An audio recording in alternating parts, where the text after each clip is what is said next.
Everyone, good morning. কেমন আছো তোমরা সবাই? আশা করি তোমরা সবাই অনেক ভালো আছো, আর আমিও ভালো আছি। আজকে আবার একটি নতুন দিনে নতুন সকালে তোমাদের কাছে চলে এসেছি। সকাল ঠিক বলবো না, এখন কিন্তু ওই ভোর মতো, কারণ এখন ওই ঘড়িতে 5:30 মতো বাজে। আর হাজব্যান্ড ডিউটি যাবে বলে কিন্তু সকালবেলা উঠেই আগে সব রান্নাবান্নাগুলো বসিয়ে দিয়েছি।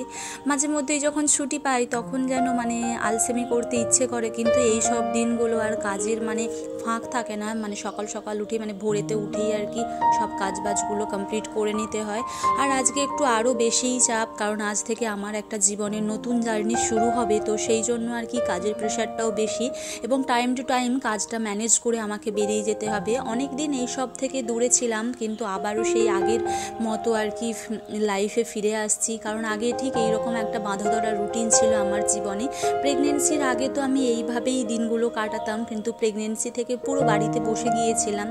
তো যাই হোক, এখন তো আর সেই বাধা ধরা নেই আমার জীবনে আর কি। যেহেতু পাপা ছিল তখন ভেবেছিলাম এইসব কোনো কিছুই আর সেই রকমভাবে করবো না, কিন্তু যেহেতু ও আর আমার কাছে থাকলো না, চলে গেল, কিছুদিনের অতিথি হয়ে এসেছিল, তো তাই আবারও এই সবগুলো শুরু করেছি। আবার যখন ও আমার কাছে চলে আসবে তখন আবারও কিন্তু আমি নতুনভাবে ওর সাথে শুধুমাত্র টাইম কাটাবো, আর অন্য কোনো কিছুর দিকেই তাকাবো না। শুধুমাত্র যেই কটা দিন ওকে ছাড়া আমি থাকছি এই মুহূর্তে, সেই কটা দিনে আর কি এই সব কাজগুলোর সাথে একটু যুক্ত হয়ে নিচ্ছি। তো যাই হোক, এইদিকে রান্না করছি বলতে আজকে একটু শাকের তরকারি মতো করে নিচ্ছি, আর এদিকে একটু মাছের ঝাল। এই তো এদিকে ভাতটাও হয়ে গিয়েছে, নামিয়ে নিয়েছি, আর মাছের ঝালটা হয়ে গেলে হয়ে যাবে। আর একটু আলু ভাজা করব, ওটা মুড়ি দিয়ে খাওয়ার জন্য আর কি, নাহলে ভাতের জন্য ওটা করব না। আর সকালে টিফিনটা সত্যি কথা বলতে এখন আর এক্সট্রা করে সেরকম কোনো কিছুই করা হয়ে ওঠে না, শুধুমাত্র বেশিরভাগ দিন মুড়ি খাওয়া হয়। মাঝে মধ্যে খুব যখন মনে হয় একটু পরোটা বা অন্য কোনো কিছু খাওয়ার আর কি হয়ে থাকে। এই তো কড়াইতে আবারও তেল দিয়ে দিয়েছি, আর একটু পাঁচফোড়ন কাঁচা লঙ্কা দিয়ে আলুটা ভেজে নিচ্ছি। আর এইটা খেতে না অনেকটাই ভালো লাগে।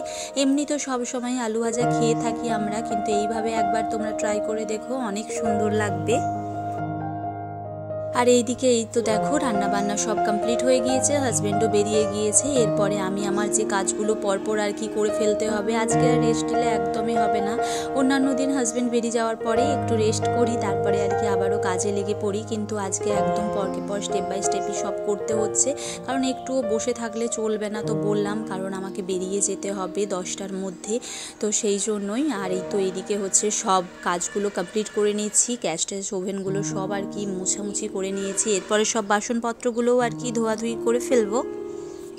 যাব বলতে তো বাড়ি থেকে একটু দূরেই আর কি যেতে হচ্ছে। চাইছিলাম না এই মুহূর্তে যেতে, কিন্তু কিছু কিছু করার জন্য, ভোলার জন্য আর কি, আমাকে আমার বাবার স্মৃতিগুলোকে ভোলার জন্য আর কি বাড়িতে একা তো থাকতে হয়, সেই কারণেই আর কি বেরিয়ে যেতে হচ্ছে। মনটাও একটু ভালো থাকবে, 10 জনের সাথে মিশতে পারবো।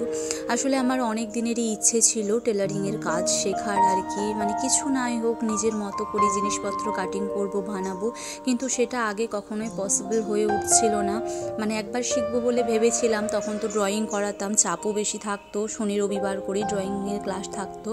তো সেই সময় আর কি একটা সংস্থা থেকে শেখানোর কথা ছিল, কিন্তু ওনারা শনি রবি 2 দিনই করানোর জন্য বলেছিলেন, কিন্তু আমার তো ওই সময় হবে না, যেহেতু অনেকটাই স্টুডেন্টের চাপ ছিল, তাই আর কি করা হয়ে ওঠেনি। পাপা যখন ছিল ওকে বলতাম যে আমার যখন আমি যখন আগে কাজটা শিখতে পারিনি, তুই হওয়ার পরে কিন্তু কাজটা অবশ্যই শিখবো, একটু বড় হয়ে গেলে কাজটা শিখে তোর জন্য অনেক সুন্দর সুন্দর জামা বানাবো। তো এরকম আর কি বলতাম ওকে। তো যাই হোক, ও তো নেই, জানি না এরপরে হয়তো ও চেয়েছিল যে আমার মা হয়তো কাজটা শিখে রাখুক আমার জন্য, পরে তাহলে সুন্দর করে জামা কাপড় বানাতে পারবে। ওই জন্যই হয়তো ও থাকলো না, চলে গেল। সেই জন্যই আমি ভাবলাম যে না, আমার যে একটা অপূর্ণ ইচ্ছে রয়ে গিয়েছে সেটাই আর কি পূর্ণ করে নেই। মোটামুটি কাজের ফাঁক করে সকাল থেকে সব কিছু গুছিয়েই তারপর বেরিয়ে যেতে হবে, কারণ অনেকটা টাইমেরই ব্যাপার আছে। হয়তো অনেকেই বলবে এইটা করার জন্য আর কি আবার এইরকমভাবে বলছো। আমার কাছে সত্যি কথা কোনো কাজই ছোট নয়, কারণ এখনকার দিনে দাঁড়িয়ে এই টেলারিংয়ের কাজ যদি শিখে রাখা যায়, কারণ বিভিন্ন মানুষের বিভিন্ন ধরনের ডিমান্ড থাকে। বিশেষ করে আমি চাই আমি নিত্য নতুন ধরনের জিনিসগুলো নিজের জন্য বানাবো, এতটুকুই আমার ইচ্ছে। অন্য কার কী করব সেটা পরের কথা, কিন্তু নিজের জিনিসগুলো যদি নিজে করতে পারি সেটাই কিন্তু আমার কাছে অনেক বড় ব্যাপার। তো যাই হোক বন্ধুরা, এই তো এবার সব ওদিকের কিচেনের কাজ টাজ কমপ্লিট করে পুরো বাড়িটা আর কি ঝাড়ু দিয়ে নিচ্ছি। আর আজকের এই পর্যন্ত ভিডিওটি তোমাদের কেমন লেগেছে তোমরা কিন্তু অবশ্যই তা আমাকে কমেন্ট করে জানিও। আর আমার নতুন কোনো বন্ধু যদি এই ভিডিওটি আজকের দেখে থাকো, তোমাদেরও যদি একটু ভালো লেগে থাকে, তোমরাও কিন্তু অবশ্যই একটি লাইক কমেন্ট করে যেও। আর যদি চাও এই ধরনের ভিডিও আরও পেতে, তাহলে চাইলে আমার চ্যানেলটাকে সাবস্ক্রাইবও করে রাখতে পারো পরবর্তী ভিডিও পাওয়ার জন্য। যে সমস্ত বন্ধু অলরেডি কাজটি করে ফেলেছো, তোমাদেরকে অসংখ্য ধন্যবাদ। তো বাড়িটা ঝাড়ু দিয়ে নিয়েছি, তারপরে টেবিলটা আর কি মোছামুছি করে নিচ্ছি, কারণ রোজের সকালেই এটা মুছতে হয়। হাজব্যান্ডের যেহেতু রান্না থাকে, তারপরে ওকে খাওয়ার টাওয়ারগুলো টেবিলের মধ্যেই রাখি, গোছানো মানে সব কিছু এর মধ্যেই থাকে, তো সেই জন্য আর কি সকালবেলা উঠে এই সব কাজগুলো তো আগেই করতে হয়। আর তো যাই হোক, ওইদিকে টেবিলটা মুছে নিয়ে এদিকে এবার পুরো বাড়িটা মুছে নিচ্ছি। আজকে আর সকালবেলা সত্যি কথা বলতে এক্সট্রা কোনো কাজ করা যাবে না, কারণ এইরকম টাইমে হচ্ছে বেরোনোর হলে কিন্তু কখনো এক্সট্রা টাইম দিয়ে আর কি কাজগুলো করা যায় না। তবুও চেষ্টা করি আর কি টাইম টু টাইম কাজগুলো করার।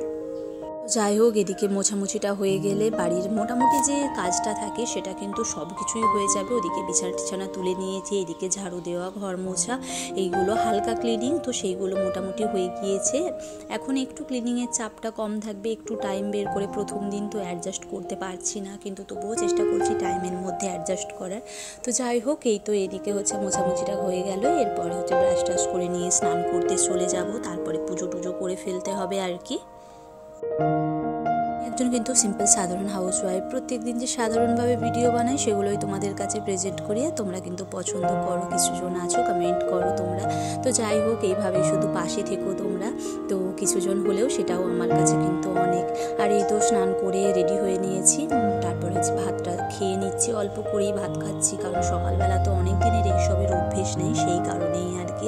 তো যাই হোক, খাওয়া দাওয়াটা করে তারপরে রেডি হয়ে নেব। তো পুরোপুরি রেডি হয়ে নিয়েছি, তো অনেক দিন পরই বেরিয়েছি, তো সেই জন্য মনটা অনেকটা খুশি। ভাবলাম কেন সাজুগুজু করবো না, তো একটু সাজুগুজু করেও ফেলেছি, বাইরে যেহেতু বেরোবো। আর আমি তো এমনিতেই সাজতে অনেক ভালোবাসি, অনেক দিনই সাজগোজ সেরকম করা হতো না। তো যাই হোক, চলো এবার যাওয়া যাক। এই তো বিকেলবেলা বাড়ি ফিরে তারপর একটু রেস্ট নিয়েছিলাম, তারপরে সব ছাদের জামা কাপড়গুলো ছিল সেগুলোও আর কি তুলে রেখে দিচ্ছি। তো বন্ধুরা, চলো আজকের মতো ভিডিওটি এখানেই শেষ করলাম, আবারও দেখা হবে তোমাদের সাথে নিউ একটি সুন্দর কোনো ভ্লগ নিয়ে। তোমরা ভালো থেকো, সুস্থ থেকো, সাবধানে থেকো, এখনকার মতো টাটা।